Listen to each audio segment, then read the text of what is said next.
मैं अपने शुरू से मैं आपको बताना चाहता हूँ कि मैं हिंदू परिवार से हूँ और मेरा नाम है नरेश पांडुरंग कदम। हमारा गांव है रत्नागिरी और मेरे पिताजी रत्नागिरी के रहने वाले हैं और उन्होंने अपना गांव छोड़कर बॉम्बे में रहने के लिए आए और मेरे पिताजी रेलवे सर्वेंट थे और हम बहुत छोटे छोटे थे। तो मेरे पिताजी ने मम्मी ने हमें सभी जगहों में तीर्थ यात्रा हमें हर साल लेके जाते थे। स्कूल में दाखिला लेने के बाद में मेरा मन पढ़ाई में बिल्कुल नहीं लगता था और मैं स्कूल में बहुत झगड़ा मारा मारी करता था और ऐसे करते करते मैं स्कूल में कभी पास नहीं हुआ और इसी प्रकार में चलते चलते मेरे पिताजी बीमार गिर गए और पिताजी बीमार गिरने के बाद में वो बाइकल हॉस्पिटल में उनका डेथ हो गया। उस दिन डेथ हो गया, उसी दिन बॉम्बे में पूरा हिंदू मुसलमान का झगड़ा चल रहा था। मैं बहुत छोटा था, मम्मी मेरे साथ में मम्मी के साथ में मैं था और मम्मी के साथ में रहते हुए जब पिताजी मर गए तब पिताजी के नाक में मुंह में कापूस डालकर उन्हें वो डेथ रूम में रख दिया। ऐसे स्थिति में मेरे दिमाग में बहुत ही टेंशन था कि क्या हो गया। तो मैं उस दिन से मेरा कुछ भी मन नहीं लगता था। क्या हो गया मेरे जीवन में मुझे मालूम नहीं। मैं स्कूल में जाता था, पहले स्टैंड में था और फिर मैं पहले स्टैंड में रहता था तो बहुत झगड़ा मारा मारी करता था। तो मैंने झगड़ा मारा मारी करते करते मैं चोरी करने लग गया और जब मैं चोरी करने लगा तो मुझे गंदी बुरी आदतें लग गई। मैं बीड़ी पीने लगा, फिर सिगरेट पीने लगा, फिर दारू पीने लगा, फिर मुझे पैसे की बहुत कमी तो होने लगे। फिर मैं कल्याण से उल्लासनगर में मैं एक कपड़े का मिल में काम पे जाता था। जब कपड़े का मिल में काम पे जाता था तो वहाँ पर मैं नाइट में रहता था तो मैं खाना खाने के लिए बाहर निकलता था तो मैं दारू पीने के लिए जाता था। जब मैं दारू पीने के लिए जाता था तब वो दारू की बोतल 5 रुपये में मिलती थी और मैं दारू पीता था, मुझे नशा हो जाती थी। जब नशा हो जाती थी तो मैं सो जाता था, फिर सेठ आके मुझे काम पे से निकाल देता था। तब मैं फिर चोरी करने लगा, लपड़े करने लगा, लोगों को लूटने लगा। लोगों के मारने के लिए मैं और मेरा बड़ा भाई जो अभी इस समय नहीं मर गया हो, वो रेलवे में काम करता था। हम दोनों सुपारी लेते थे किसी को भी मारने के लिए और दोनों के पास एक गन होता था। हम आगे पीछे जाके एक दूसरे को क्या करते थे, इशारा कर देते थे और उससे गन से उड़ाने की कोशिश करते थे। ये सब मैं इसलिए करता था क्योंकि मुझे खाने पीने का बहुत शौक लग गया था। मैं बहुत ही पापी ऐसे इंसान था कि ऐसे गंदा इंसान के जो जानवर के मरे हुए लोगों को भी नहीं छूता था।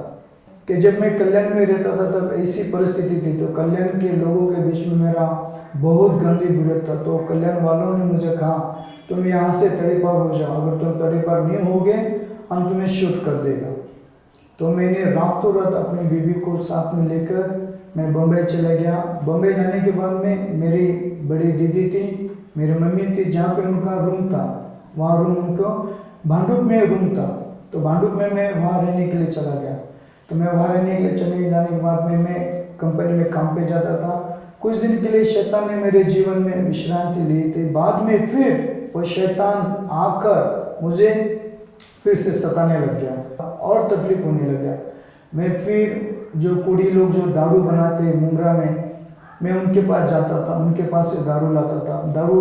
वो दारू वाले भाई के पास देता था और दारू वाले भाई के पास मैं बहुत शराब पीता था, इतने शराब पीता था कि मैं आपसे क्या बताऊं। मुझे बहुत शर्म आ रही, इतनी मैं गंदी बुरी आदत में शराब के साथ में मैं लुट गया था। फिर मैं वेश्या लोग के बीच में जाता था, घर में बच्चे बीवी होते समय भी इतना मैं गंदी बुरी आदत लगी, इतना मेरा पाप जो बढ़ गया था मैं आपको बताने जाऊँ तो ख़त्म ही नहीं होगा, इतना मेरे जीवन में पाप था। लेकिन उस पाप के कारण मेरे जीवन में मेरा मृत्यु बहुत नज़दीक आ गया था। फिर मैं अपनी मम्मी के पास गया, मम्मी से कहा मम्मी देखो मुझे ऐसे ऐसा तकलीफ हो रहा है, क्योंकि हमारे मम्मी के जो हमारी कुल देवी काली माता वो उसके यहाँ पे आती थी।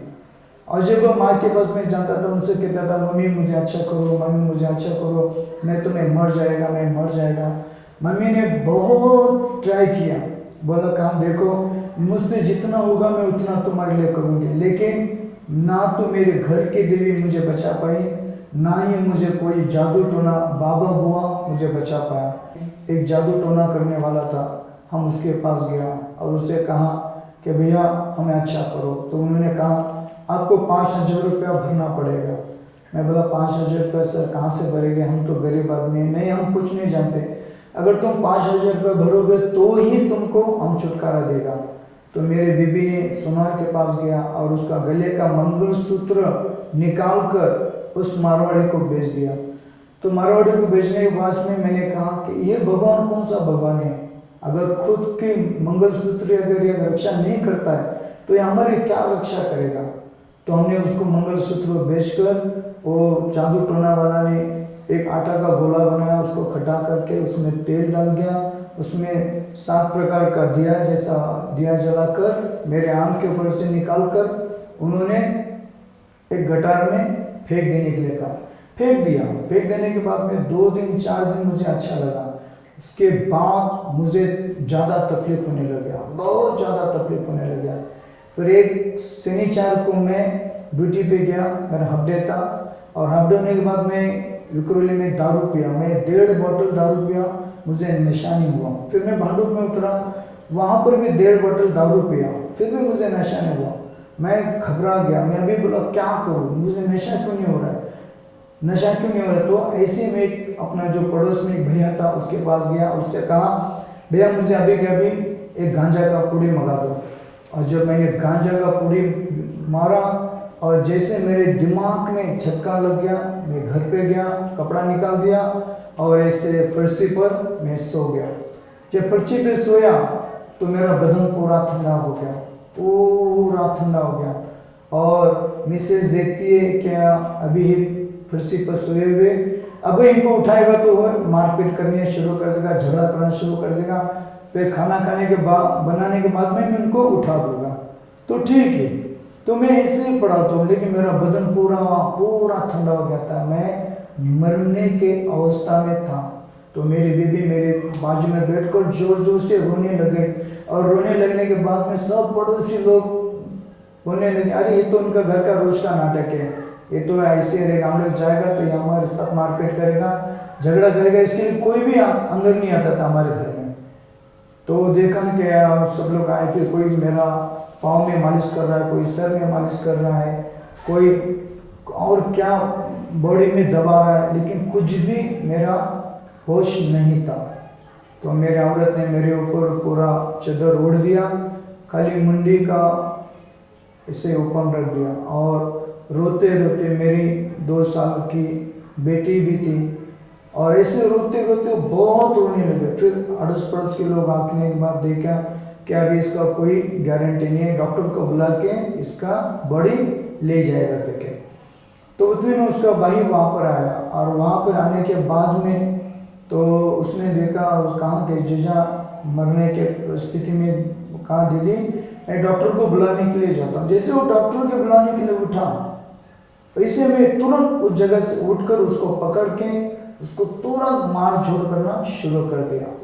इतना मार झोड़ शुरू कर दिया कि घर में जितने भी लोग रहते थे वो सब लोग भाग गए, और जो कोई हाथ में मिलता था तो उसका खून पीता था। अगर उसको किसी का खून नहीं मिलता था तो मैं अपना खून को फाड़ कर पीता था। एक बार तो मेरी बच्ची के पेट में मैं सुरा मारने वाला था, उसका खून पीने वाला था, लेकिन उस समय मेरी बेटी बच गई, नहीं तो मेरी बेटी मर जाती थी।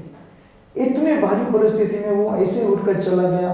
जब वो ऐसे ही जा रहा था तो जाते के समय वहाँ पर एक दारू बेचने वाली औरत थी। वो दारू बेचने वाली औरत थी। उसने कहा अरे नंदू क्या हो गया, क्यों तुम इतना उदास में जा रहा है।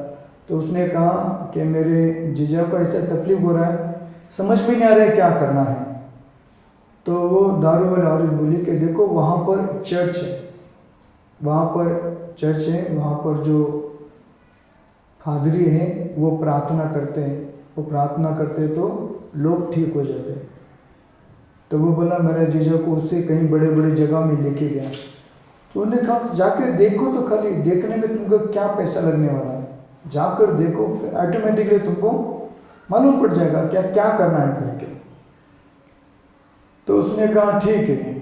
तो वो उधर गया और उधर से जाने के समय वो चर्च में गया, और चर्च में जाने के बाद में जो फादरी थे जो सेवा के लिए कहीं बाहर जाने वाले थे, तो वो रुक गए।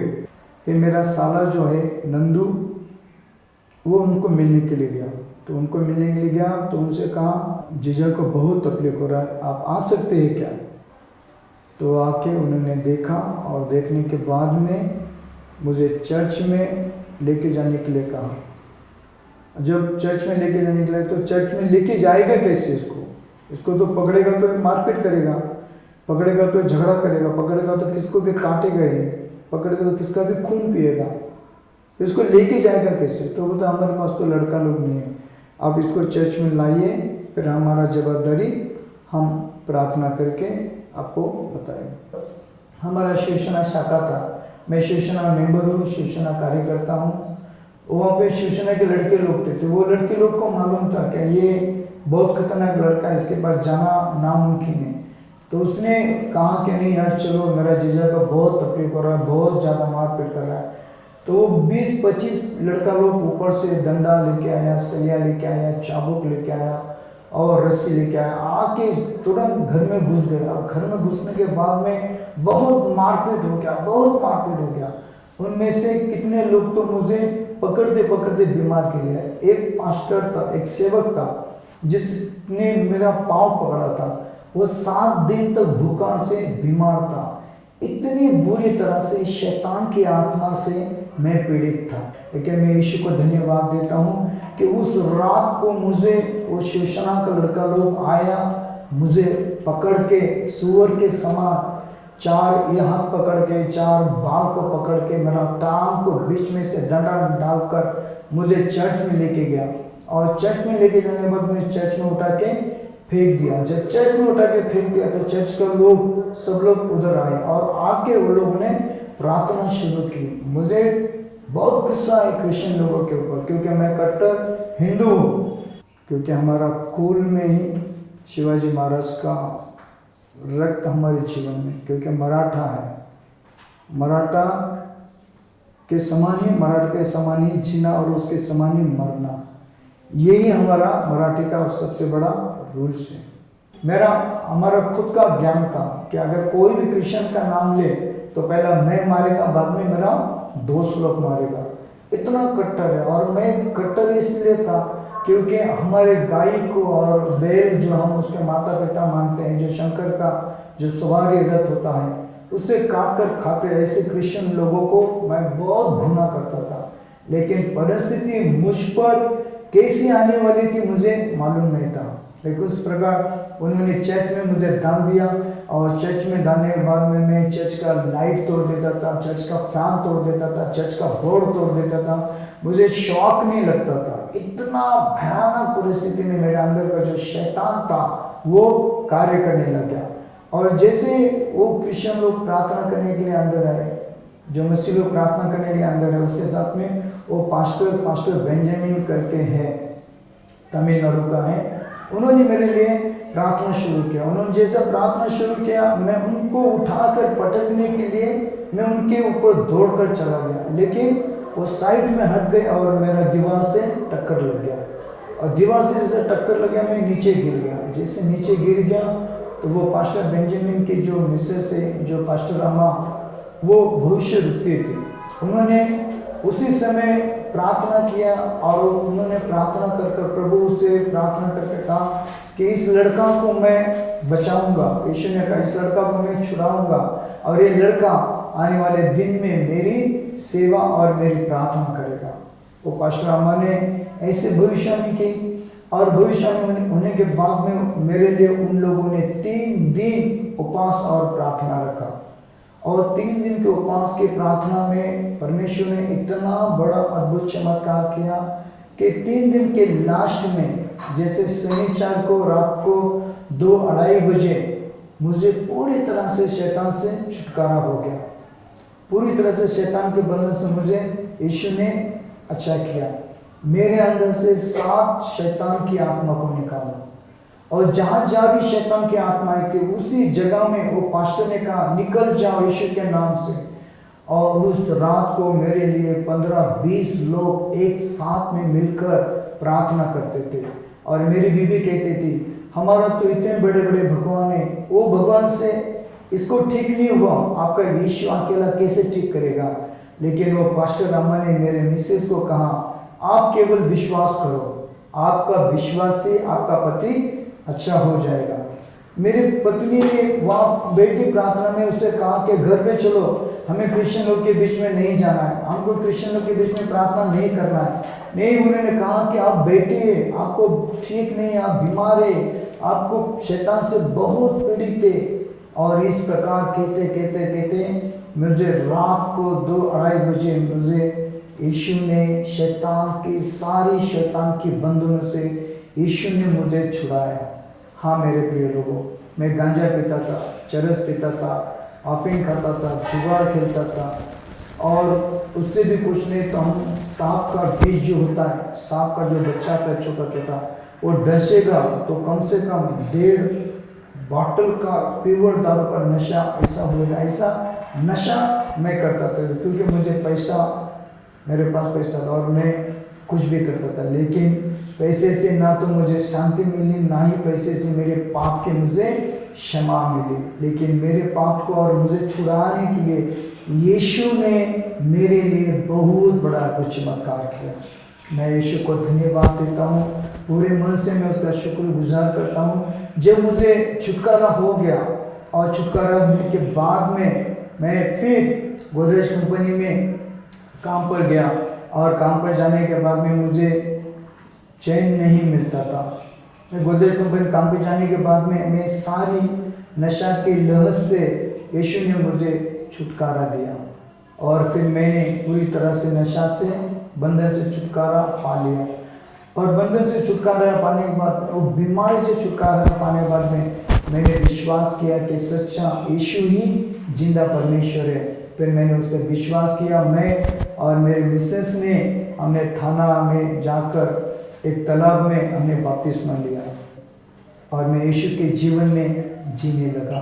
मैं गोदरेज गया, राजीनामा दे दिया, और मैंने कहा कि प्रभु अब मैं तुझे बस तेरी सेवा में करूँगा। मैं इसलिए जाने के लिए सोचा क्योंकि मेरे जैसे कई हिंदू लोग हैं जिनको यीशु मसीह के बारे में मालूम नहीं। मेरे जैसे कई ऐसे टपूरे, दादागिरी, लूट मार करने वाले लोग हैं, शराब से, गंदी गंदी चीज़ों से बंधन में पड़े हुए, उन्हें कौन जाके सुसमाचार बताएगा। मैं बाइबल उठाकर बॉम्बे में 6 साल मिशनरी मैंने सेवकाई की। 6 साल मिशनरी सेवा कर मैंने वहाँ पर प्रार्थना की कि प्रभु से कहा प्रभु आप तो ही मेरा परमेश्वर है। लेकिन इतने होने के बाद में मैं जिस घर में रहता था, मेरे इस घर में मेरी माँ, मेरी बहन मुझे घर से निकालने के लिए आई। मैंने कहा मम्मी तेरा घर है, अगर मैं यहाँ नहीं रहूँ तो मैं कहाँ जाऊँगा। तो मेरे मम्मी ने और मेरे दीदी ने लाल बाग के दादा लोगों को बुलाया। मैंने कहा तुम ऐसे क्यों कर रहे हो। और जब लाल बाग के दादा लोग मेरे पास आए और पुलिस वायरलेस आई, मुझे उठाकर भांडू पुलिस चौकी में लेके गए कि तुम इस रूम को छोड़ देना चाहिए। मैंने कहा देखिए इंस्पेक्टर साहब, ये मेरे माँ का रूम है, अगर तुम्हारा माँ का रूम है तो तुम्हारी माँ तुम्हारे विरोध में कंप्लेंट दे रही है, तुम्हारी बहन ने कंप्लेंट दी है, अभी तुम क्या करोगे बोलो। मैंने कहा देखिए इंस्पेक्टर साहब, मैं एक प्रामाणिक व्यक्ति हूँ, मैं यीशु मसीह का सेवा कार्य करता हूँ, मुझे कुछ भी नहीं मालूम मुझे क्या कहना है, लेकिन यीशु का वचन कहता है, मत्ती की किताब में है, और वो कहता है कि देखो तुम्हें डरने की कोई बात नहीं है, पवित्र आत्मा आएगा और तुम्हें सब कुछ वो बातें सिखाएगा जो मैं तुमसे बोलना चाहूँगा।